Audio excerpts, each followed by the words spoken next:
Good evening, ladies and gentlemen, and welcome to another thrilling instalment of A Walk Down Chemory Lane with me, your host, Nick Soff. I'm delighted to say that this evening I'm joined by none other than Mr. Nice Guy of Chemory Cricket Club, first team baller Danny Chester. How are you, Danny? How's lockdown treating you, old fellow? Good afternoon, Nick. Afternoon, everyone. Hope everyone's safe and well. Lockdown for me, it's not been ideal. I'm still working, so still managing to keep half sane. Just trying to keep myself as busy as possible, really. Doing quite a lot of walking around my area, around Warm Beardwood, up at Mellor. Doing quite a lot of that. So yeah, it's not too bad. Just trying to take it day by day, and hopefully we'll get to a point later on in the summer where we can try and get some cricket in.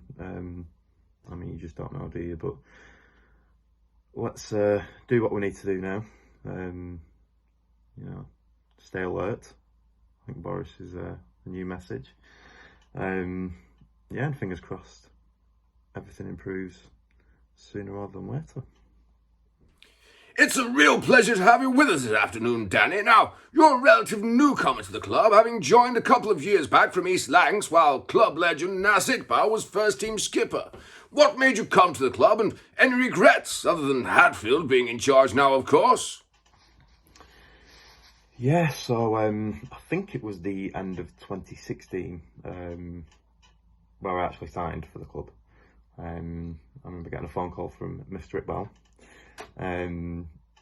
who just sort of outlined what his ambitions were for the 2017 season going forward. And he basically said that they had a good team at the time, but they were missing an opening bowler. So, there would have been the opportunity for me if I was to sign for the club. And at that time I was thinking a fresh start could be a good thing for me anyway. With 2016 being a write-off for me, I didn't play cricket at all. And that was due to my work commitments, because even at the time I was at Stanley House. I was for another few years, but in 2016 I was in a position where I couldn't play. I couldn't commit to weekends, so that was frustrating for me. So I think it was just the right time at that point to have a fresh start. And then also I knew Ian Robertson, Robbo, quite well from there on out. And I also had him in my ear every time I went in. Have you signed yet? Danny, have you signed? No. Have you signed yet? Have you signed? And then finally, I did. So then I went down to the club, newly refurbed club. I think it was just before Christmas, actually. If I remember right, it was a Thursday night because it was a quiz. I think that had just started. And I walked in, I remember thinking, yeah, this is the right choice. So that got me pretty excited to get going. And then I remember going down to Winter Nets for the first time at Wilfred's, meeting all the lads. And all the lads were great, welcomed me in. And I just couldn't wait to get going. And it came April, I think it was Settle away, first league game. I think I got a couple of wickets, bowled pretty well, so I think we lost the game, unfortunately. But yeah, no, it wasn't an easy decision in that I've been at East Lancs for 7 or 8 years, so it was never a decision that I was going to take lightly. But it was definitely the right one.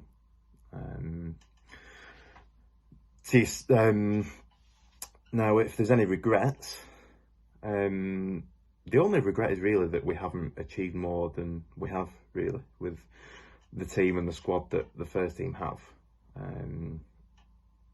The ability's always been there. And I think part of that maybe is, or has been, my availability, which has been frustrating.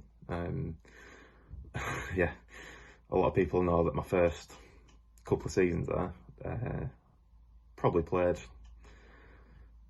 half the games, half the fixtures, which it wasn't great. And it was frustrating for me, because I play 2-3 games, get some rhythm going, my ball in, and then I have to work. But then luckily in 2018, I got this new job at Together Housing. So I've been able to, ever since then, commit to every weekend. But yeah, I think if there's any regrets, it's that we haven't achieved more than we have done. I mean, I think it was 2018, that season, we were actually top of the league for quite a while, top of the B section. And I think it was the last sort of 6 weeks, last month of the season, we dropped off, lost a few games in a row. And didn't really, sort of petered out really, the season. But yeah, I think they're my only real regrets so far. Nice to know, but now on to the real reason you're here. Now, as we've touched on, you haven't been at the club all that long, but you're an integral part of the club's success and the bar profits. Now, are there any games that stand out for you that you recall for us at all? Yeah, so the game that sticks out for me was the 7th of July 2018. It was Salesbury at home. And it was also the day of the England versus Sweden World Cup quarter-final. It was an absolute scorcher of a day. It must have been 30 plus degrees, as it was most of that summer, to be fair. Absolute heat wave the whole of June and July. It was amazing. But that day was unbelievable. I remember we batted first, got about 200, pretty decent score. See people were coming in gradually, and it got to 2-3 o'clock. Place was full completely. Got to the point where Pete, I think, had to start turning people away because it was so busy. I was padded up waiting to bat, and then going into the club and seeing Harry Maguire bowl that header in. And the place went off. It was fantastic. And then the game finished. We'd won. Everyone absolutely buzzing. And then we got out the field. It's about 4:30, 4:45. And as we started, as we started bowling, I was running into ball. Everyone comes outside, and I've never played in front of a crowd like that. It was surreal. I think me and Keelan opened, got a wicket apiece. Got us off to a decent start, pegged them back with a run rate. And then the two spinners, Messrs Hadfield and Clopper, came on. I think they got 3 wickets each, if I'm right, something like that. They cleaned up at the end, and I think we won the game by about 50 runs. So it was a great win for us. 12 points, which we really needed at that point, because I'm not sure whether we were top at that point of Section B. I think we were, and I think it pretty much put us in control of the league. But as I mentioned before, unfortunately, towards the end of that season, we kind of lost that lead, and yeah, it was a bit annoying. But that game that day was just absolutely unreal. And then after the game, just being in the club, and then I think a few of us wandered down to the station. There was me, Logie.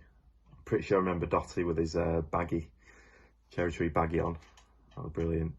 A few others, I think Hank came down.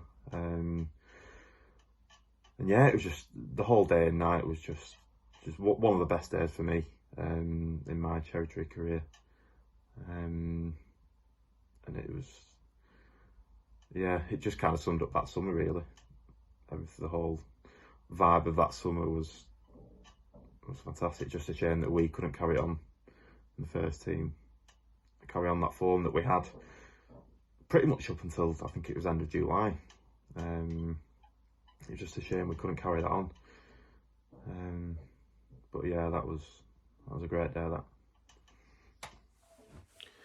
Ding! Ding dong! Sounds like a great game and a great day. Now, as we've already mentioned, you quite rightly earned the tag of Mr. Nice Guy at the club. Unusual for a seam bowler. How do you balance the need for aggression with being a seam bowler and keeping a level persona, where others at the club have failed in the past? Mentioning no names, Florentine. What do you say?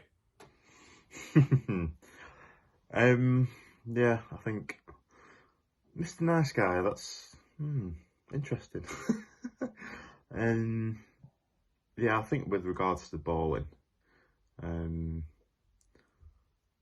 I've never really been one to sort of chirp away and chirp away. I just kind of let the ball do the talking, really. I mean, obviously, if someone's swinging and missing 5 times and over, then I'm going to have a word. But generally, I just tend to try and do the work with the ball. You know, if it's swinging, seaming, maybe once out of 10. But yeah, I think for me personally, I've never really been one to be that verbal whilst bowling, unlike certain other people. Well, there you have it, ladies and gentlemen. Just goes to show you don't have to be angry to be a good seam bowler. But I'm afraid that's all we've got time for this week, so my thanks to Danny. Thanks for joining us, Danny. My pleasure, Nick. Glad to be with you. Again, hope everyone's well and safe. Let's hope this whole pandemic passes,